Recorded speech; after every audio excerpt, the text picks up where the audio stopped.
Parliamo della tua capacità di accorgerti quando è il momento giusto per fuggire.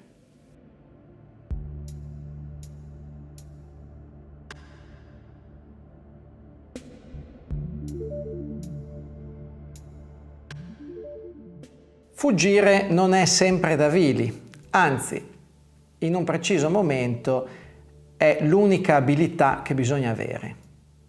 Quando c'è la guerra, l'unica cosa che puoi fare è scappare. Di fronte all'orrore, alla devastazione, non puoi fare altro che andartene, allontanarti. Trovare un posto non solo dove nasconderti, ma proprio dove andare via, dove separarti completamente da quella dimensione di orrore e di distruzione totale. Chi è nato dopo di me probabilmente non ha sentito parlare della guerra direttamente da persone che l'hanno vissuta. Io ho ancora avuto la fortuna di aver sentito raccontare della guerra dai miei nonni, ma le generazioni successive alla mia non hanno questa memoria e potrebbero anche farsi abbindolare dall'idea di guerra, di difesa, tutte queste parole qui, di forza. La capacità di fuga che si apprende attraverso l'arte e attraverso questo percorso musicale, attraverso queste istruzioni per come fare ad uscire dalla civiltà, è la capacità di esplorare i mondi che stanno fuori dal nostro recinto. Oggi non c'è un luogo sul pianeta Terra in cui si possa realmente fuggire. Non si può fuggire fisicamente. Certo, molti fuggono da condizioni di vita disperate, da situazioni davvero di orrore, di bruttura indescrivibile. E allora lì si spostano fisicamente, e certamente è comprensibile, ma mentalmente, dal punto di vista dell'immaginazione, oggi non esiste sulla Terra un posto, un luogo fisico che faciliti rispetto ad un altro la capacità di pensare, la capacità di muoversi liberamente. Ti faccio un esempio per cercare di farmi capire meglio. Quando tra la fine dell'Ottocento e l'inizio del Novecento una grande parte di popolazione del sud Italia si è spostata e è andata in America, è uscita da un alveo, da un gruppo sociale che aveva delle regole molto forti, molto dure, una mentalità anche molto faticosa da portare avanti giorno per giorno. Uscivano da un modo di ragionare di oppressi, di persone oppresse, e si trovano negli Stati Uniti in un luogo di grande libertà. Improvvisamente scoprono delle energie, delle loro capacità che non sapevano di possedere. La società da cui venivano era come se ponesse un veto, come se proibisse di guardare quelle capacità che effettivamente loro avevano e che loro appartenevano. Tolta questa limitazione, negli Stati Uniti molti di loro hanno successo, hanno grandi carriere e in generale quasi tutti hanno trovato una loro via di maggiore libertà. Oggi non c'è un luogo che possa offrire questa netta separazione dalla nostra mentalità, cioè dalla nostra civiltà occidentale. Sarebbe anche un errore, una volta che hai imparato ad uscire dalla tua civiltà, voler entrare in un'altra. È un po' l'errore che fanno, spero di non urtare la sensibilità di nessuno, molti convertiti. Ci sono alcuni ex cristiani che diventano ebrei, ex ebrei che diventano cristiani o musulmani, buddisti. Quando ti sei liberato da un recinto, quindi da una civiltà e magari anche da una religione, perché te ne devi andare a cercare un altro? Chi te lo fa fare, una volta che ti sei liberato da una catena, di farti legare con un'altra? te lo fa fare una struttura di personalità dipendente, legata alle dipendenze. Anche qui spero di non urtare la sensibilità di nessuno, ma chi ha lavorato con le dipendenze sa perfettamente che per quanto sia crudo ci si libera da una dipendenza spesso attraverso un'altra dipendenza. Ho in mente un esempio di un personaggio incredibile che ho conosciuto. Era un ex tossicodipendente, uno che si faceva di eroina pesantemente, pieno di tatuaggi, di bestemmie anche, proprio di vere e proprie bestemmie su tutto il corpo. Insomma, uno che aveva avuto una vita un po' intensa e è riuscito a liberarsi da questa sua dipendenza dalla droga nel momento in cui è diventato credentissimo, devotissimo, tutti i giorni andava in chiesa. Aveva sostituito una dipendenza che fisicamente gli dava problemi molto gravi con un altro tipo di dipendenza. Spesso avviene così. Ora questo è un caso anche un po' comico, ma è vero, tutto vero visto con i miei occhi. Il mio suggerimento è: se sei riuscito ad uscire dalla civiltà, non ti andare a far imbrigliare nella dipendenza da un'altra civiltà. Goditi la tua libertà. Siccome non c'è un luogo materiale in cui scappare nel nostro mondo attuale, allora io mi sono immaginato di poter scappare con un'astronave su un altro pianeta. Il fascino che deriva da tanti racconti, da tanti film, da tante storie di viaggi spaziali, viaggi interstellari, è proprio il fascino che su di noi esercita l'idea di poter fuggire completamente dal nostro pianeta, che ormai è tutto dentro il recinto. Secondo alcuni cabalisti, e penso che non abbiano del tutto torto, quel recinto che c'è alla base dell'albero della vita è il mondo intero, in cui tutto è mescolato, in cui non è facile accorgersi dell'ordine attraverso il quale tutte le cose sono connesse. Lì, alla base dell'albero della vita, è il luogo dove il bene e il male si trovano mescolati.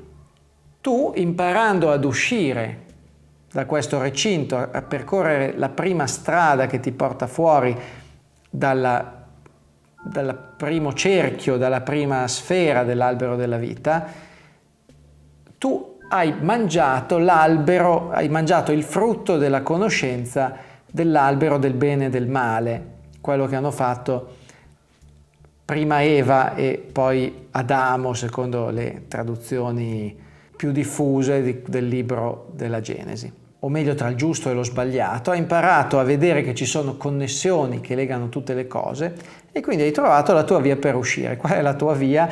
Simbolicamente, in questo brano di musica all'interno dell'album Earth, è l'astronave. L'astronave che ti permette di osservare Babele da lontano, da fuori. Lì ti accorgi che quello che c'è a Babele è un brusio indistinto, all'interno del quale però ci sono gli elementi, come le particelle, gli elementi grammaticali, che ordinati con la dovuta attenzione ti permettono di esplorare tutti i mondi che stanno fuori. Da lontano vedi la struttura. Quello che c'è in questo brano di musica è proprio la struttura essenziale di Babele. Tra l'altro il brusio che si sente nel sottofondo come un grande suono riverberato è proprio il brano precedente preso interamente e elaborato attraverso un software che crea un riverbero artificiale, un riverbero molto intenso, artificiale, ed è processato in questo modo varie volte e fa da base a tutto il brano, cioè è veramente come se tu ascoltassi il suono di Babele da un'astronave, da fuori, da lontano. Da lontano tu percepisci tutto come se fossi un gigante. Tu diventi immenso, altissimo. Salire sull'astronave è diventare giganti e accorgerti che tu sei molto più grande, molto più vasto di quello che prima ti immaginavi quando eri dentro a Babele e provavi, quando ti divertivi un po' improvvisando e un po' provavi invece a seguire la griglia ossessiva imposta dalla società. Tu sei un gigante e hai iniziato questo tuo viaggio fuori, attraverso i mondi. È importante che tu ti accorga che il viaggio fuori è un viaggio interiore, completamente chiuso nell'interiorità. Non c'è un luogo dove puoi fisicamente fuggire. Da alcuni decenni, non da sempre, ma da alcuni decenni è diventato piuttosto facile viaggiare, spostarsi, soprattutto per chi vive in Occidente. Molti cercano di fuggire dalla civiltà attraverso viaggi. Il viaggio è diventato quasi una figura retorica, uno schema ricorrente del come si fa per staccare la spina. Si viaggia, si va dall'altra parte del mondo. Tu puoi staccare la spina dalla civiltà anche facendo un passo nella tua stanza, anche senza muoverti. Molti anni fa mi è capitato di visitare un convento di suore cieche. Era un luogo abbastanza lugubre, a Tortona era una cittadina in provincia d'Alessandria in Piemonte. Oggi non so neanche se ci sono più quelle suore, che fine abbiano fatto, non lo so, ma ricordo un cartello, una scritta all'interno di questo convento che era: l'adoratrice dal suo inginocchiatoio può raggiungere tutti i punti della terra. Può sembrare un po' una consolazione per chi non ci vede e quindi fa fatica a raggiungere fisicamente gli altri punti della terra, ma secondo me non è così. Secondo me in quella frase c'è la stessa saggezza dell'astronave che ti permette di visitare altri mondi. In questo album non parliamo di cosa si vede negli altri mondi, ma parliamo di come si fa per arrivare lì, per iniziare a visitarli, e parliamo di quello che succede dopo, quando li hai visitati. Qui siamo quasi, con questo brano su questa astronave, siamo quasi alla svolta dell'album, siamo quasi a metà. Stiamo guardando tutto da lontanissimo. Abbiamo fatto anni luce, la Terra ci sembra un puntino blu ormai invisibile, quasi, eppure lì ritorneremo, perché non possiamo fare diversamente che non tornare lì. In realtà noi non ci siamo mai mossi dalla nostra Terra, non possiamo fisicamente scappare dalla nostra Terra. Questo è anche un dato astronomico reale. Pensate che alla velocità massima che possono raggiungere oggi le sonde spaziali, raggiungendo quella velocità servirebbero 10.000 anni per arrivare alla stella più vicina. Viaggiando, ripeto, alla velocità massima che può raggiungere una sonda spaziale, servirebbero 10.000 anni per raggiungere la stella a noi più vicina, Alfa Centauri. Quindi non si può fisicamente scappare da nessuna parte. È inutile anche cercare, secondo me, di muoversi all'interno, sopra la superficie del nostro pianeta in maniera vorticosa. Sicuramente conoscerai anche tu qualcuno che è stato in 1000 parti del mondo, ma che mai ha smosso la sua mentalità neppure di 1 millimetro. C'è chi ha visto l'Africa, chi ha visto l'Asia estrema, il Sud America, il Nord America, la Polinesia, sono stati dappertutto, però parli con queste persone e ti accorgi che sembra che siano state al bar vicino a casa per anni e anni, senza mai muoversi da lì. E quindi questo brano, Looking to Babel from a Starship, è l'invito a sentirti immenso e leggerissimo.